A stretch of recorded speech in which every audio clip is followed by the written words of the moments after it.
Good afternoon. This is not working. Good afternoon. I'll be loud. It's on. Yes, it's still not working. It's on. Go ahead. It's- Say something. Good afternoon and welcome to the Tuesday, March 24th meeting of the Rotary Club of North Jackson. At this time, I would like to invite Cole Smith to offer invocation and lead us in Pledge of Allegiance and four-way test.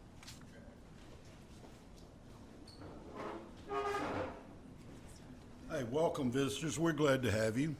Hey, Cole. Your heads, please. Divine Creator and Sustainer of all that is, we turn aside from things which ordinarily occupy our attention to enjoy the interlude of Rotarian fellowship. We are grateful for this and all opportunities to mingle and converse with like-minded colleagues. Be with each of us in our personal and family experiences and continue to bless us as a Rotary family. Thank you, Lord, for the food that we eat, work to do, and love to share. Bless our fellowship as together we seek to serve others. Bless our friendship. Amen. Y'all put your hands on your heart. I pledge allegiance to the flag of the United States of America and to the republic for which it stands, one nation, under God, indivisible, with liberty and justice for all. And the Rotarian four-way test. Is it true? Is it fair to all concerned? Will it build goodwill and fellowships? Will it be beneficial to all concerned?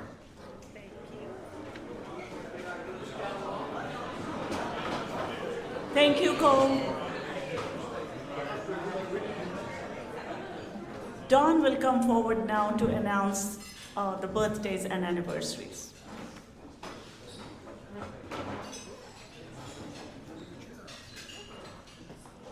We do have birthdays and membership anniversaries that we'll recognize this week. Those with birthdays are Ben Walton, who will celebrate his birthday on Friday the 27th, and Nate Adams, who's not here today, will celebrate his next Tuesday on our 5th Tuesday day of service.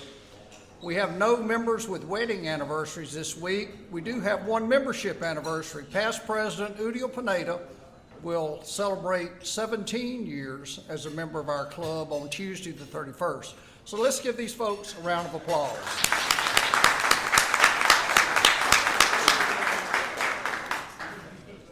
Thank you.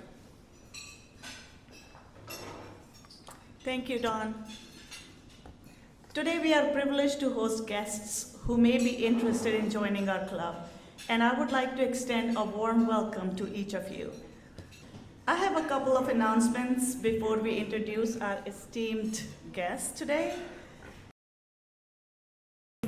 First, which is next Tuesday, we will have our 5th Tuesday day of service. We will be serving lunch at Gateway Rescue Mission from 11:15 to 12:30. If you're interested in volunteering, please feel free to contact Greg Campbell. The Rotary District 6820 Foundation Gala and celebration will be held April 10th and 11th at the Sheraton in Flowood. The gala on April 10th will feature optional 70s themed attire. The celebration will take place on April 11th. Our club is considering sponsoring a table which would cover both events, and you're welcome to attend one or both. Please note that the sponsored table does not cover the optional paint and sip or golf tournament on April 10th. If you're interested, please contact Don and let him know. For more information, please visit rotary6820.com. Board members? We're not meeting next week. Yes, we are not meeting next week. It's a service day.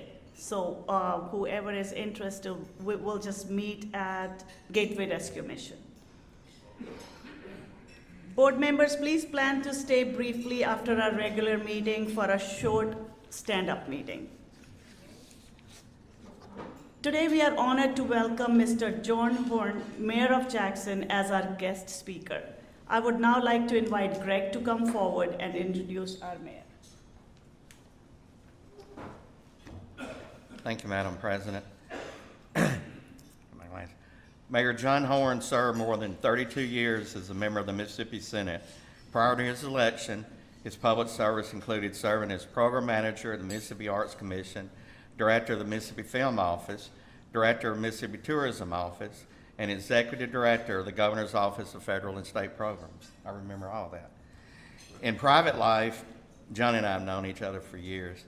In private life, John has worked as a business development consultant in healthcare, housing, engineering, and small business development. An accomplished actor and storyteller, John is a member of the Screen Actors Guild, and he has appeared in numerous TV and film projects, and as well as New Stage, right? You've done New Stage, yeah. On June the 3rd of this year, John was elected as the 54th mayor of the city of Jackson with 67% of the vote out of a field of 6 candidates. He is married to the former Lydia Gail Cole, and they have proud parents of 2 children, who one of them went to school with my daughter. We welcome Mayor John Horhn today as our guest speaker.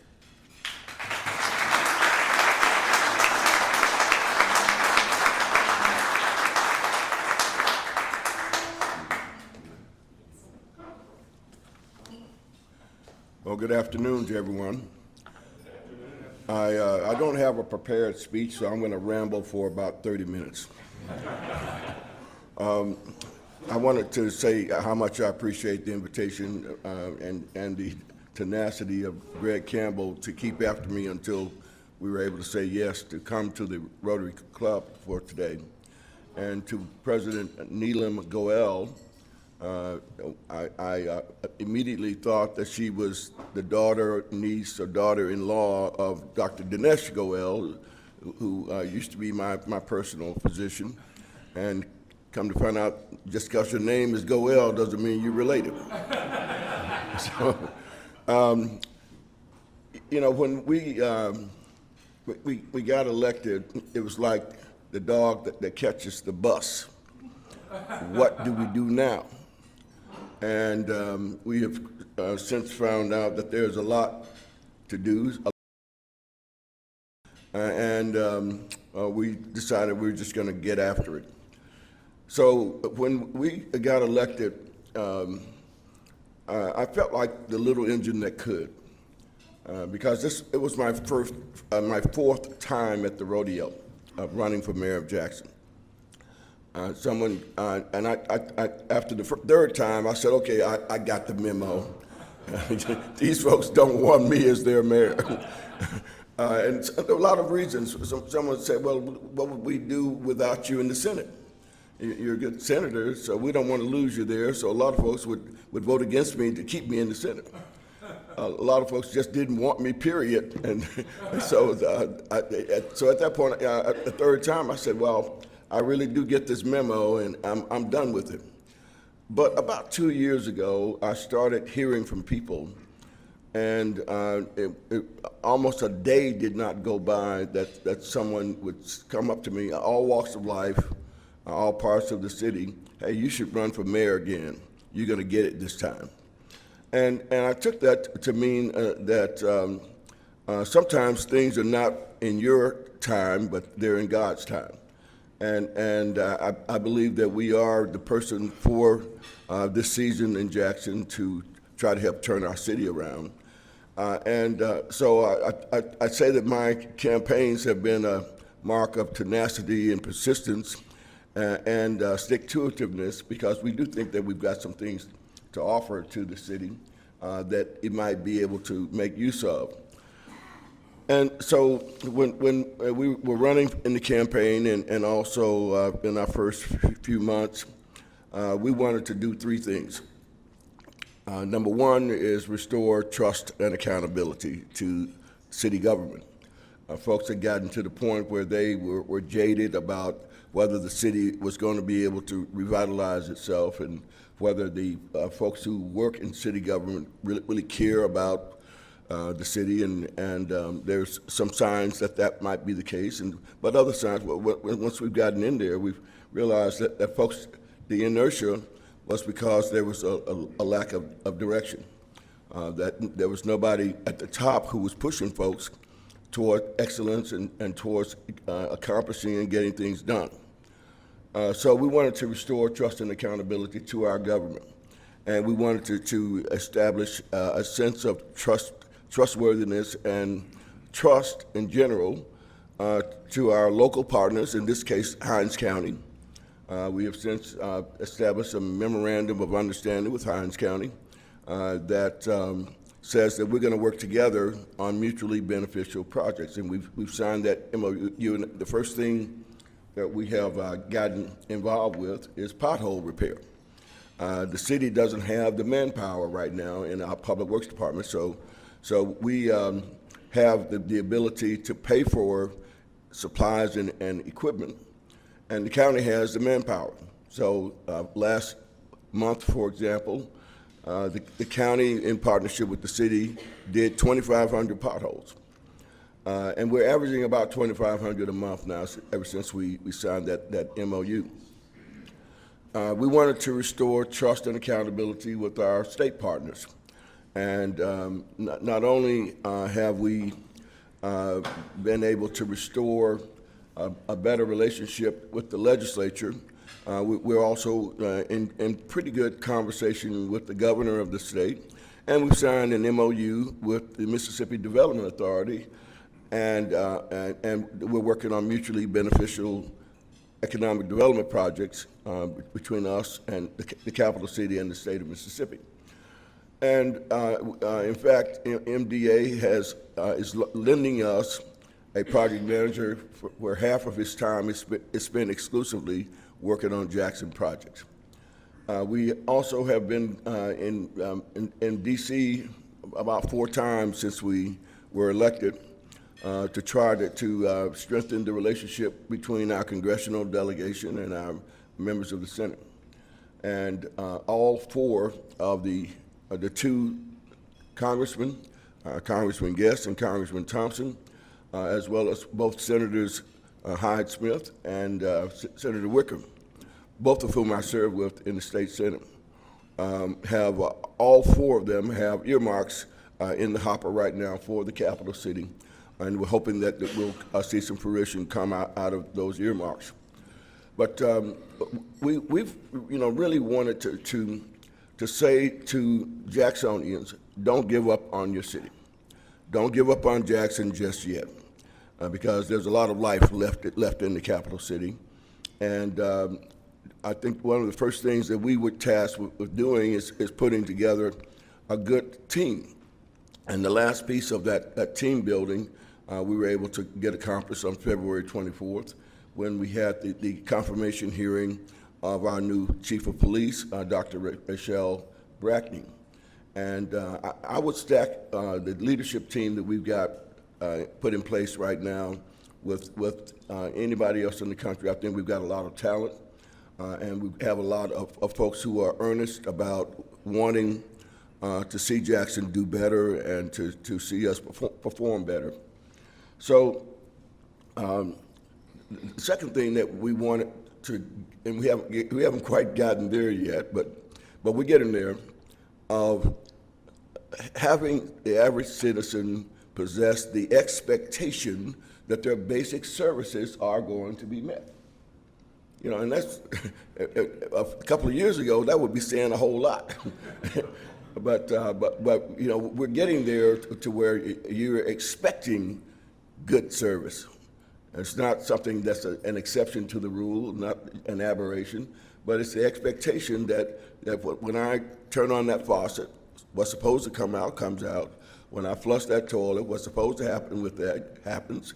When I travel around the city, I want a modicum of safety and the sense that the roads and other infrastructure that I'm having to engage in is going to be decent and passable. So we're getting there to have that expectation that basic services are going to be met. And then the third thing is the old saying that if you don't know where you're going, any road will take you there. We have not had a plan for this city since the late 90s. So one of the things that I was struck by when I first took office is a lot of corporations and foundations were saying to me, you know, I like what I'm seeing so far in your administration. Give me something that I might be able to sink my teeth into. Didn't have anything.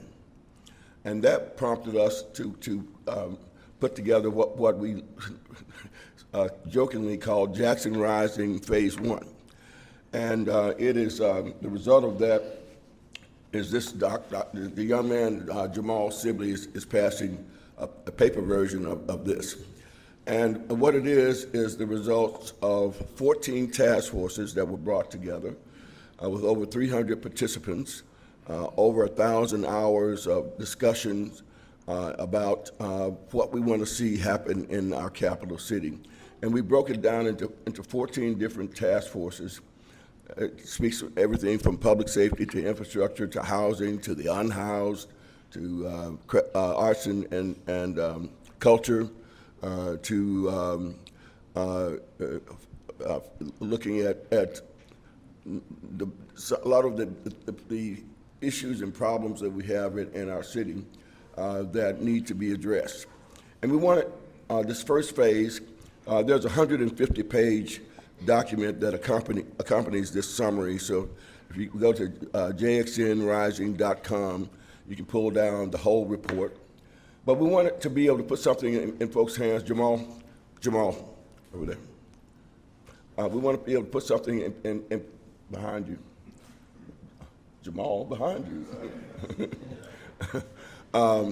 We wanted to be able to put something in folks' hands that would hopefully whet their appetite and be something that if there was an interest in blight elimination, for example, that we have a way for you to get engaged in blight elimination. So we are in the process of, as I say, this was phase 1. It was something that we needed to get something quick and dirty in people's hands. And in the next few weeks, we're going to restart that comprehensive plans development, because we know that this is not a comprehensive plan. It's a good first blush, first start, but we know that we've got to do some additional work on putting a full comprehensive plan together. And so these things have helped to launch initiatives with the unhoused, with housing, public safety, economic development. We've hosted Clean Jackson Gateway Beautification Days, because we know that if we're going to attract people to our community, it's got to look better. So I hope you've noticed that things are a little cleaner in the city than they have been in prior months. That there's more, and I tell folks, in my next life, I'm coming back as Lock Ward. I'm coming back as Lock Ward. Lock's done such a great job, and I call him a vigilante beautifier. But he's doing a great job, and he's also inspired a whole bunch of folks to join in. And we had a faith-based gathering of over 100 ministers back the day after we hosted Kamala Harris in the newly renovated Thalia Mara Hall. We brought all these folks together. About 700 people showed up to hear these ministers. And I really believe that we have got to call on our faith if we're going to save this city. It is a power that's much higher than any citizen and any set of individuals that's going to sustain and help Jackson to prevail. And that's, in my case, that's our Lord and Savior Jesus Christ. I believe that God's favor is on this city now, and that the only way we have to go is up in the city of Jackson. So we've had a number of priorities, and when we got elected, we saw a lot, and we're seeing, even to this day, a lot of dysfunction in our city. There are many things that have been broken in Jackson, and so we've been setting about the business of trying to get things working. I mean, just the basic stuff, just to get it working. If the grass is supposed to be cut, we need to cut the grass. If we need to trim the trees, we need to trim the trees. If we need to fill the potholes, we need to fill the potholes. So you know, just about everywhere you look, and I likened when someone said, well, compare your 32 and a half years in the state Senate with this job. And I said, well, you know, being a legislator is a full body contact sport, especially at this time of the year when you're in the final weeks of figuring out the budget. Who's going to give what money? It's like a full body contact sport. But being a senator is like a walk in the park compared to this job. In fact, Congressman Thompson, he told me this, and he wasn't joking. He served in that capacity for the town of Bolton. He was mayor of Bolton. And he said, you know, if you want to tell somebody to go to hell, elect them mayor of a city. So I'm getting that experience right now. But one of the first things that we wanted to do was to deal with the streets. So we have found somewhere in the neighborhood of $150 million. It's coming from the 1 cent sales tax. It's coming from the Capital Complex Improvement District. It's coming from Federal Highway Administration. We got $46 million from them. We got to do a $29 million match. And we also, even though Jackson, as the folks in the hood would say, you ain't got no credit. Jackson doesn't have a credit rating right now because we have not put an audit together since when we got in since 2022. So in October we were able to get the 2023 audit done, and we're working as we speak on the 24 and 25 audits. So Standard & Poor's and Moody's took away our bond rating. But we still were able to find $40 million that we could bond using our internet sales tax revenue as a backstop for that debt. And that $40 million is going towards street resurfacing as well as storm drain and ditch cleaning out because that's a lot of the flooding that happens in our community is because of deferred maintenance. It's not because of the rising Pearl River being a problem, even though that is an issue. And I'm happy to say that the U.S. Army Corps of Engineers Corps Director Adam Tell a couple of weeks ago announced that the Corps was moving forward with Plan D1 of the Rankin-Hines Flood Control Project, which is going to assist us in eliminating flooding in Northeast Jackson, in the south of downtown, and in South Jackson. And along the way, we're going to be able to do recreational activities along the Pearl River. We'll be finally able to employ that body of water as an economic development tool in addition to flood control, and in addition to that, to have recreational activities. And one of the first projects that we're working towards is creating a riverfront park for downtown Jackson, in the area that used to be the old city dump until it was eliminated back in 1965. It's now a staging area for our Public Works Department, but it's the area along Jefferson Street that's right across from WLBT. Y'all know that area. In fact, we'll start clearing that 54 acres real soon to begin the process of establishing a riverfront park in our downtown, and I think that's going to be a game changer for our city and a game changer for the metropolitan Jackson. So that's a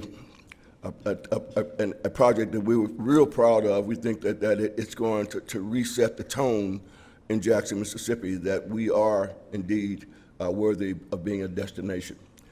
We're also looking at our opportunity zones. The federal government made opportunity zones a permanent set of census tracts that will not not expire. They were initially set to expire in 2027. So we've got 9 opportunity zones in Jackson. I'm going to show you a film at the end of my talk that talks about some of the development possibilities in these opportunity zones, and that Riverfront Park is one of the very first that we're looking at. We have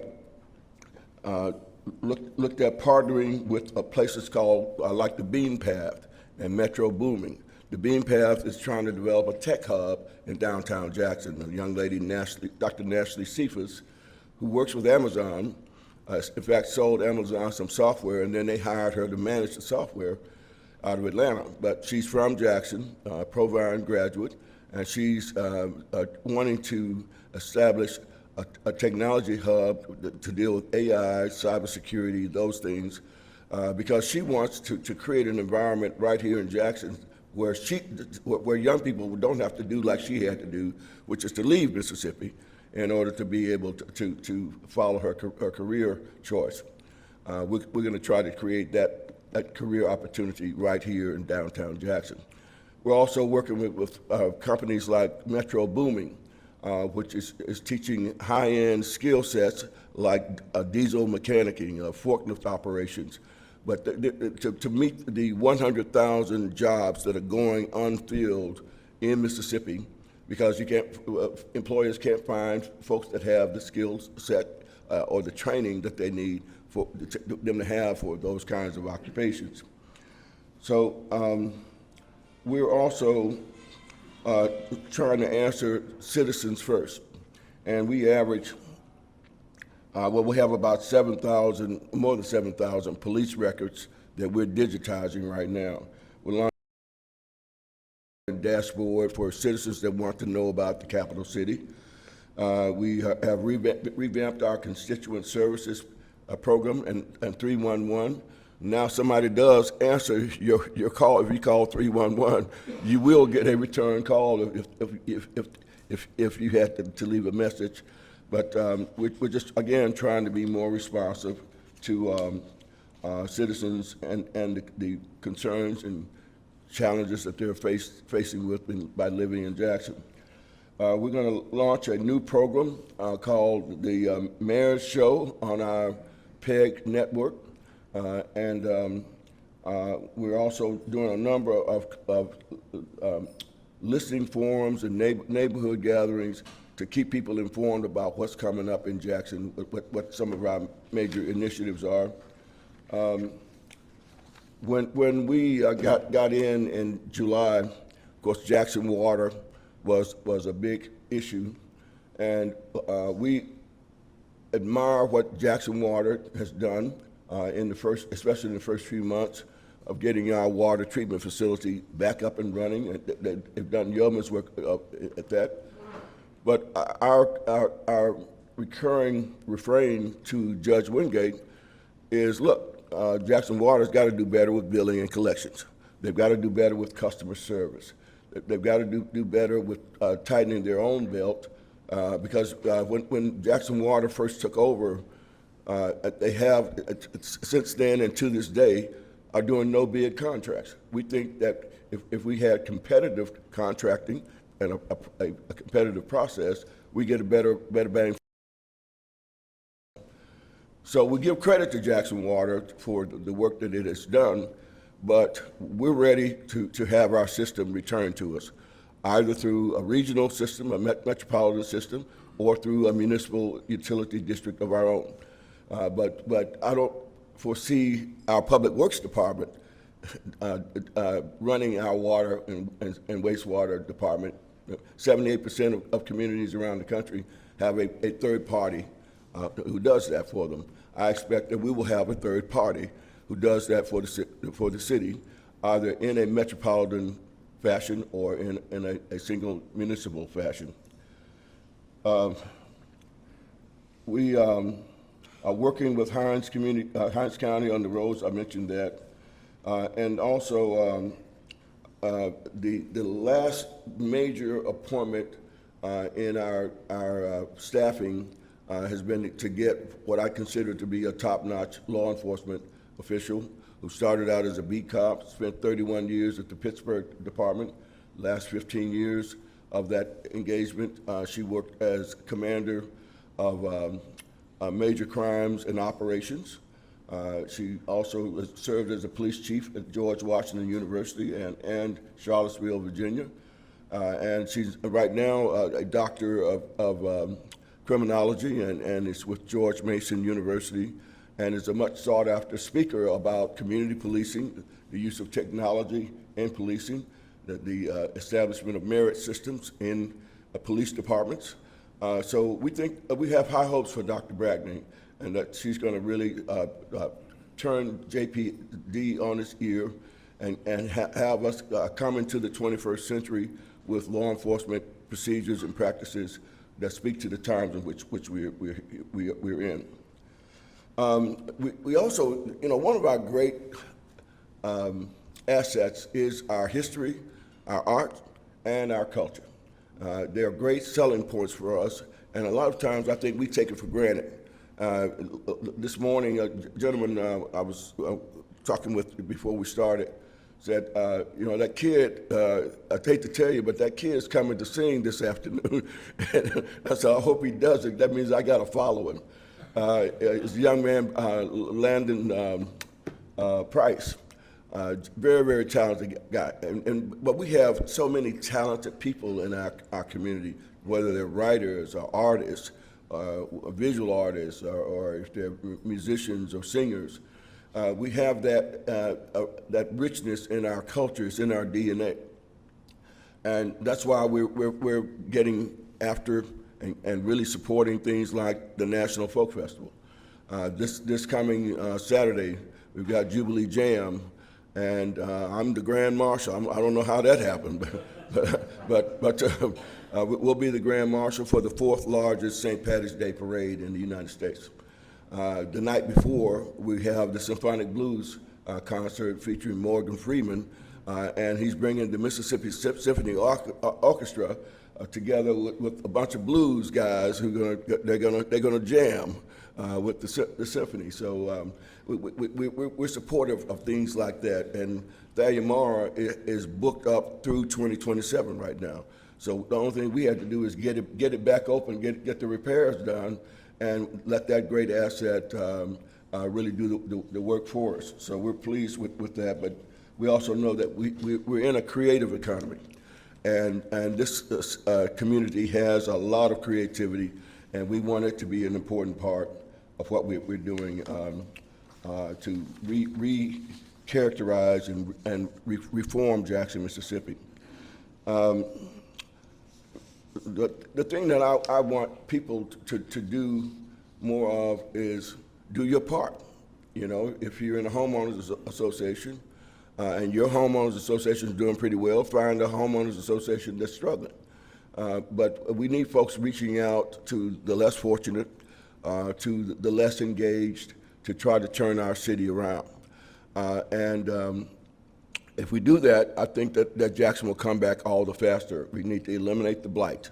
We need to be more cognizant about public safety. We need to be more engaged in terms of attacking issues like poverty and neglect in our community. But as I was saying a few minutes ago, we have 9 opportunity zones out of 10 in Hinds County. 9 of them are in the city limits.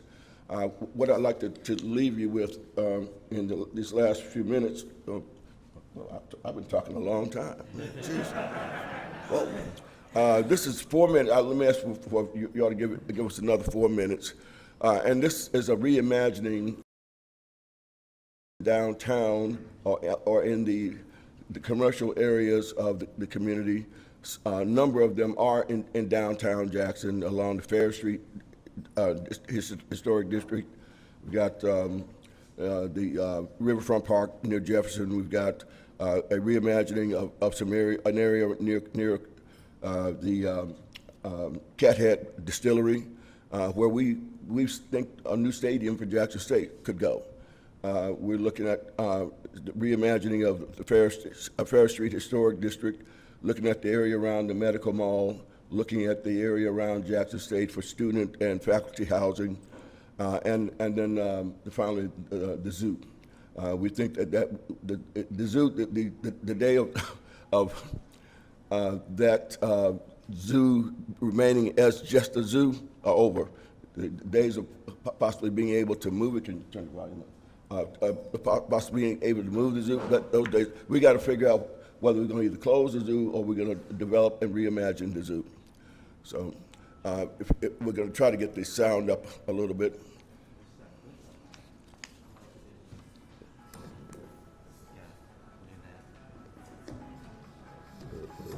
Yeah, it's on ClickShare.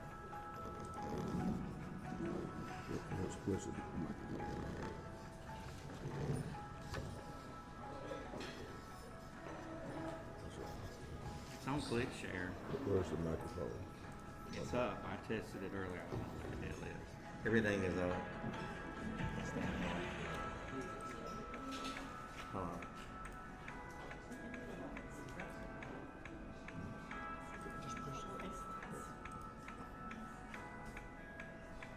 So the area right across from the convention center, so that's sort of in the southwest corner of downtown. The old what do you call it, Schwartz property. It seems that we can reimagine that as a state, as a stadium in Jackson State. There's a fair for the historic district. Right now, we're talking with developers about creating an entertainment district along the Ferris area. And also talking about establishing housing for Mississippi College School of Law.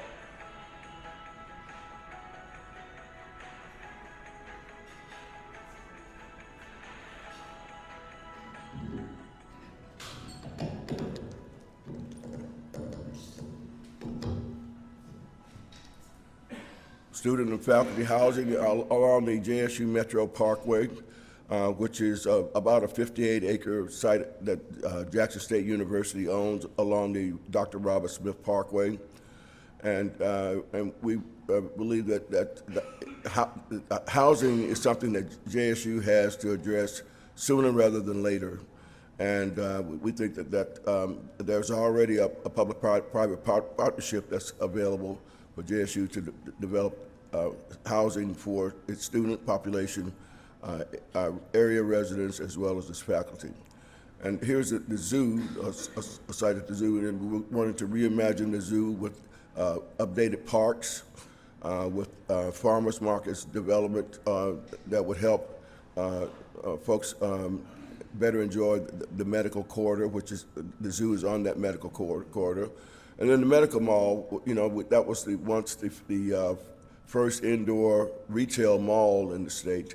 It's now a medical mall, and yet development on the eastern and western perimeter are lacking right now, and we think that using opportunity zones, we can develop that medical mall area to look something like this for residential, retail, and neighborhood development. So all these things are things that are on our drawing boards right now. We're going to be meeting on April 13th at a meeting that is being organized by the Kellogg Foundation to meet with corporations, banks, and foundations who might have an interest in investing in Jackson. And we'll be talking with them about some of these projects as well as other things that are in the Jackson Rising document. So I appreciate y'all listening to me, and sorry to run over a little bit, but if we have a couple of questions, Nalin, do we have time for that, or? Sure. Yes, sir. Wyatt, how you doing? Good, Mayor. I went to a function last week with a lot of people saying that we have a dog and cat problem. And, Yeah. we don't have an animal shelter. Right. Nobody picking up strays. We're running all over the place. One lady said she could fill up an 18-wheeler each day with stray dogs and cats. What's the solution to that? Well, we're going to reestablish the program that deals with strays. Right now, we will, if someone calls us, we will come out and pick up those strays. But the problem is they have to be euthanized. There's just no place right now for us to maintain a shelter. So a lot of folks can't stomach the idea of euthanization. So I've tasked the new chief, when she gets in here on April 1st, of looking at better solutions for that. Yeah, Chuck? John, Jackson was definitely rising on Saturday night at the Food and Wine Festival. Oh, yeah. Fabulous event. My question is, do you support an initiative to move more funding to the Jackson Convention and Visitors Bureau? Oh, yes. So we had 3,500 people to show up at the Food and Wine Fest at the Mississippi Museum of Art this past Saturday and Sunday. Folks from 12 different states showed up for that Food and Wine Fest. And pound for pound, dollar for dollar, I'll stack our restaurants, especially those that are homegrown and home-owned, against any restaurants in any city Jackson size. We just have a real embarrassment of riches when it comes to those restaurants. Yes, the Jackson, Visit Jackson is requesting a 1% hike on, I think, on hotels and half a penny hike on restaurants to help fuel its visitor development program. And I'm a, you know, as a former state tourism director, I'm big on tourism and what it can do for the community. So yes, I support that rate hike. Yeah. It will give us a budget. Right now it's about $3 million. It will kick us up to about $5.5 million. And I think that puts us in a better, a more competitive fashion than what we have right now.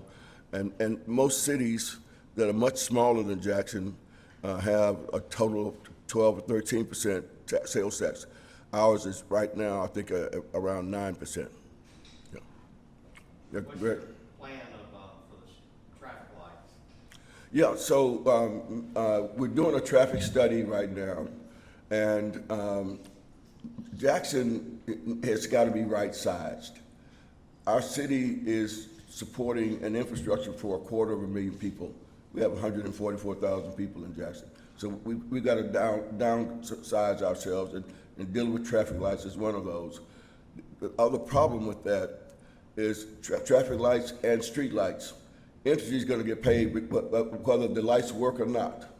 They're paid by the pole and not whether the lights are working. So we have just engaged a firm that's worked in Clinton, in Pearl, and I want to say maybe in Madison. I'm not sure about that, but to help us figure out how much overage we're paying to Entergy and how can we get some of that money back, and also manage the traffic lights and the street lights. Yes, sir. Mayor Horn, my issue is a Keep Jackson Beautiful issue. The company is called BKX Events, and BKX Events is an out-of-state company that brings traveling events to Jackson. Last weekend they had the Anime Festival. This summer they'll have a card show, and then they have a Comic Con. They bring celebrities in. The media rants about it. They love them. They bring a fun event to Jackson. My problem is the way they market themselves. They put up corrugated plastic signs all over the city, and now they're gone. You guys, when you go home today, count how many Anime Festival signs you see that have been just left behind for somebody to deal with. Locke and I have discussed this. Citizens like I and he cannot pull down the signs fast enough. I think a letter from the city attorney would take care of the problem if we put some kind of penalty on this company that when they leave town, if they leave the signs, $10,000 for us to have to clean them up or something. We've been discussing that. In fact, Locke and I have had a conversation about it. And we're going to do something legally. I've tasked my city attorney to come up with something that is practical that might be able to work. But I appreciate you mentioning that. What have Yes. you done to revitalize community improvement? So the Planning and Development Department is over code enforcement, community improvement, and whatnot. And I've tasked her with the job of totally revamping that department, building and permits, zoning, code enforcement, how we're dealing with these things. Especially if it's someone who's got a car repair shop in a residential area, we're trying to attack that and get rid of most of it. So you've got to revitalize the planning and development. Thank you. Yes, well, no, it's under planning right now, but there. It's a big problem throughout the city. Yes, it certainly is. Folks have been so relaxed about it, it's gotten out of hand, and we got to get control of it. And my second question is, who is monitoring the success or failure of the 311 app I have on my iPhone? Yeah, that's also in communications and constituent services. And we've brought in about 3 additional employees whose job it is to monitor, to make sure that the folks are responding to the 311 calls and messages that we're getting. Because my last request was greeted by hold, put on hold. I didn't know how to comprehend that. You were put on hold. Yes, my request had put on, it was that flood storm drain. They said, hold, well, put on hold. Okay, well, I hope, was that recently? Yes, sir. Okay, And then I actually got out, lifted this cover and cleaned it out myself with my neighbor. right. That, Well- and had a sore back for days. Well, I'm gonna have a conversation with our 311 staff when I get back to City Hall. Thank you, sir. Appreciate it.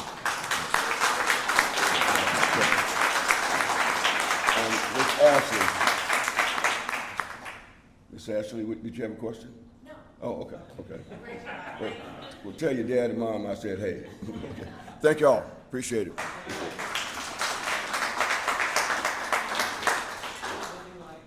On behalf of our club, thank you, Mayor Horn, for being with us today.